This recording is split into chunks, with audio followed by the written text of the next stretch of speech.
लेकिन ये हिलाली साहब ने क्या बोल दिया? ये क्या बोल दिया हिलाली साहब ने?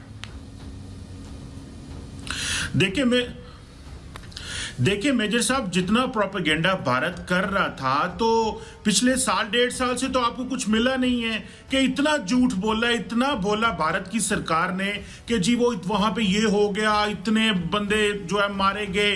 तो अब जब कुछ नहीं मिला और एक एनालिस्ट पाकिस्तान के बड़े अच्छे दोस्त हैं, मैं कई दफा उनके साथ टीवी पे आता रहता हूं, पाकिस्तानी टीवी पे, और उनके मुंह से अगर स्लिप ऑफ टंग हो गया और भारत का नैरेटिव निकल गया तो आपने कहा देखो जी वो जो पाकिस्तान आज तक कहता रहा वो गलत था, एक बंदे ने कोई चीज उसके मुंह से स्लिप ऑफ टंग है तो जनाब ये ठीक है और सारा पाकिस्तान गलत है, हमें सबूत मिल गए।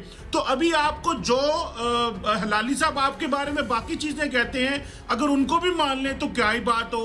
तो ये जो pick and choose cherry pick facts है ना, इनको वो अगर शरीफ आदमी उनके मुंह से एक चीज निकल गई, क्योंकि वो सुनते रहते हैं मीडिया, मैं भी सुनता रहता हूँ आपके मीडिया से, लेकिन मेरे मुंह से स्लिप ऑफ टंग नहीं हुई क्योंकि मैं थोड़ा सा केयरफुली चीजों को देखता हूं। सो एक फैक्टर तो ये है। दूसरा ये है कि पूरी दुनिया को पता है, हम वहां इंटरनेशनल मीडिया लेके गए थे, हम वहां पे जो डिफेंस अताशिस लेके गए थे, डिप्लोमेटिक कम्युनिटी का स्टाफ गया था, उन्होंने सबने वहां पे देखा, वह कुछ जो था वही दिखाया, कौवे, चिड़े, परिंदे, पौधे, वो दिखा के हम आ गए कि भाई ये है वो जगह जहां भारत ने रात को 4 बजे खौफ के आलम में हमला किया था। और बस इसके अलावा तो कुछ नहीं है। बाकी हिलाली साहब ने जो कहा है वो डेफिनेटली उन्होंने उनके मुंह से स्लिप ऑफ टंग है। So don't take it serious, और इतना ज्यादा सीरियस ना हो जाए करें मेरे साथ। नहीं, मैं बिल्कुल नहीं। आपने बोला कि हिलाली साहब शरीफ आदमी है, मैं बदमाश हूं? हिलाली साहब शरीफ हैं तो हम सब शरीफ हैं भाई। और दूसरी चीज आपने बोला कि पाकिस्तान नहीं, चीमा साहब आप भाई हमारे। चीमा साहब आपने बोला कि साहब हम इंटरनेशनल मीडिया ले गए थे। चीमा साहब आप 41st डे ले गए थे, 41वें दिन ले गए थे इंटरनेशनल मीडिया वहां पे। ऐसा नहीं कि इंडिया ने डर के मारे, डर के आलम में रात को एयर स्ट्राइक करी और आपने अगले दिन सुबह वहां पे बीबीसी को पहुंचा दिया, ऐसी बात नहीं। कितने दिन के बाद ले गए थे बताइए जरा, बताइए चीमा साहब कितने दिन के बाद ले गए थे? मेरे ख्याल है 1 या 2 दिन बाद। चीमा साहब सुनिए एक मिनट। दोस्तों 2020 में हमने आपको एक वीडियो दिखाया था जिसमें हमने आपको बताया था कि हिलाली किस तरीके से कबूल कर रहे थे कि बालाकोट में 300 से ज्यादा आतंकवादियों को भारत ने मारा था। हमने आपको पहले ही बताया था कि बालाकोट में 300 से ज्यादा आतंकवादी मारे गए थे। लेकिन उस वक्त जिस तरीके से हमारे देश में एक सवाल खड़ा हुआ, प्रधानमंत्री नरेंद्र मोदी को टारगेट करने के लिए हमारे देश के अंदर जो देशद्रोही हैं उन्होंने हमारी वायुसेना पर भी सवाल खड़ा कर दिया था।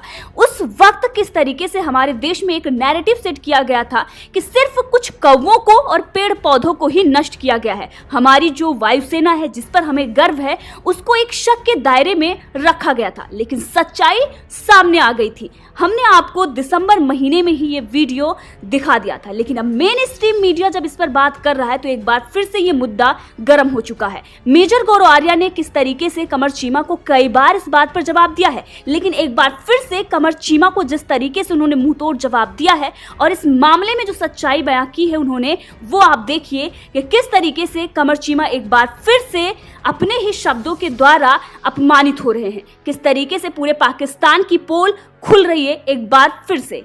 वैभव से जाता हूं, वैभव सिंह के पास। वैभव ये कह रहे हैं ना, ये पूरा जो मसला है ये जो एयर स्ट्राइक का बालाकोट का, ये एनटीआरओ वालों ने भी खबर दी थी कि साहब 300 सिम कार्ड वहां पे एक्टिव हैं तो मारे गए। तो यहां पे मैं चाहता हूं कि जो पाकिस्तानी, देखिए वो तो आए हैं अपने मुल्क की दिफा करने यहां पे, तो जो चीमा साहब को दिल में जो पता है वो चीमा साहब कभी जबान पे नहीं लाएंगे। And I salute his patriotism, ये एक सेंस ऑफ नेशनल ड्यूटी है।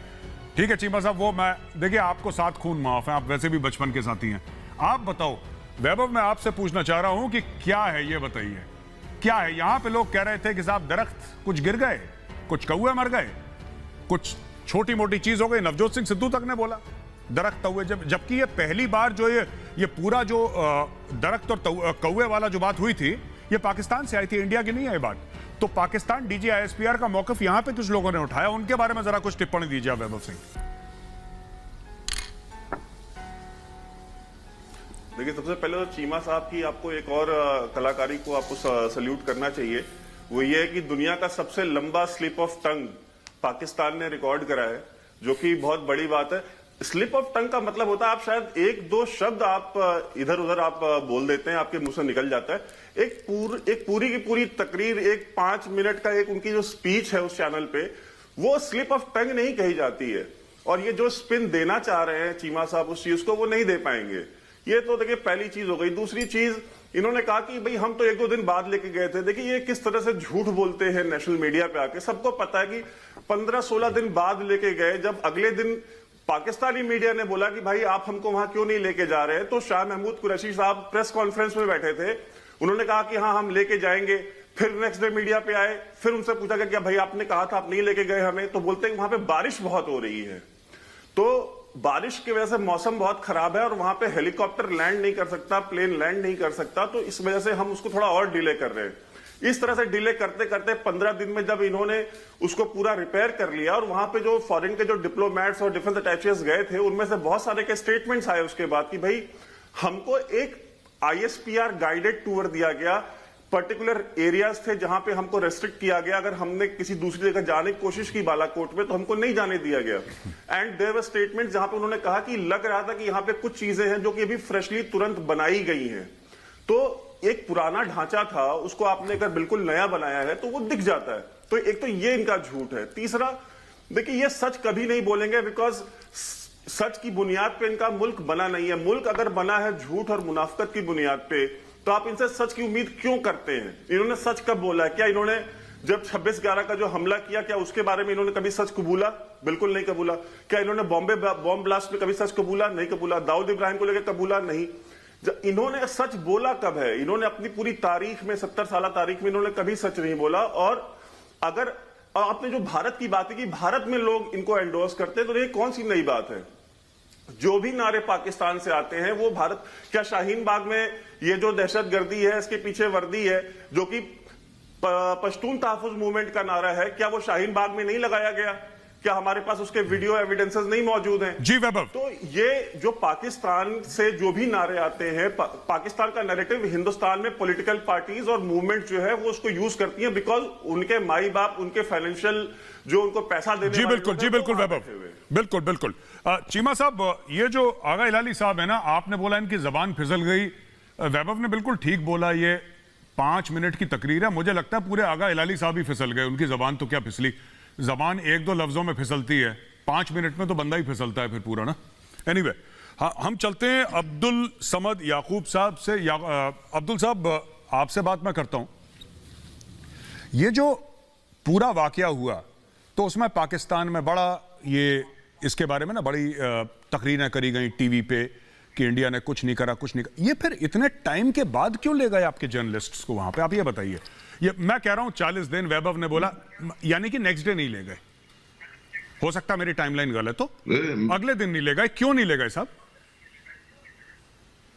मेजर साहब, लेके जाना या ना लेके जाना, इस वक्त तो हम बात कर रहे हैं जफर हिलाली साहब की स्टेटमेंट के ऊपर, जो उन्होंने हम टीवी के ऊपर बैठ के बात की। अब जो बात स्टार्ट हुई है, वो जो बात उन्होंने कहा कि लेट्स अज्यूम के बकौल आपके, यानी कि उन्होंने मेरे पास जो क्लिप पड़ा है उसमें उन्होंने कहा कि बकौल आपके के 300 लोग मारे गए वहां पे और वो दहशतगर्द थे। तो हमें जो स्ट्राइक बैक हमने किया, वो हमें काउंटर फोर्स नहीं करना चाहिए था, काउंटर वैल्यू करना चाहिए था। मतलब कहने का ये कि अगर आप 300 क्लेम कर रहे हैं तो फिर हमें भी 300 लोग मारने चाहिए थे, ताकि हम भी क्लेम करें कि हमने 300 मारे। भले आप वो 300 फिर एक्सेप्ट करते या ना करते, वो तो एक अलग बात हो जाती है। अब वो जो उन्होंने स्टार्ट लिया कि बकौल, यानी कि अज्यूम कर लेते हैं कि जी आपने 300 मार दिए। अब बाकी 4-5 मिनट की गुफ्तगू जो है वो आपकी अजम्पशन के ऊपर है, आपके क्लेम के ऊपर है। अब आपने जो क्लिप्स यहाँ पे उसको डिस्प्ले किया, वो जो आपको शूट करते थे, वो आपने कहा कि जी उन्होंने एडमिशन की है कि जी वहां पे 300 लोग थे। अब जहां तक लोगों को लेके जाने की, अगर 300 लोग कहीं पे हों भी सही, तो उस एविडेंस को क्लियर करने में अगर हमने ये क्लेम करना है कि हमने वहां से मान लिया कि जी वहां पे 300 लाशें थी, हमने हटानी है तो आधे घंटे का काम है, वो सारा हटा दिया जाएगा। दूसरी बात यह कि आपने जो टारगेट चूज किया सर्जिकल स्ट्राइक के लिए, मुरीद के एक टारगेट है, हाफिज सईद लाहौर में है, आप क्लेम करते हैं कि दाऊद इब्राहिम कराची में है।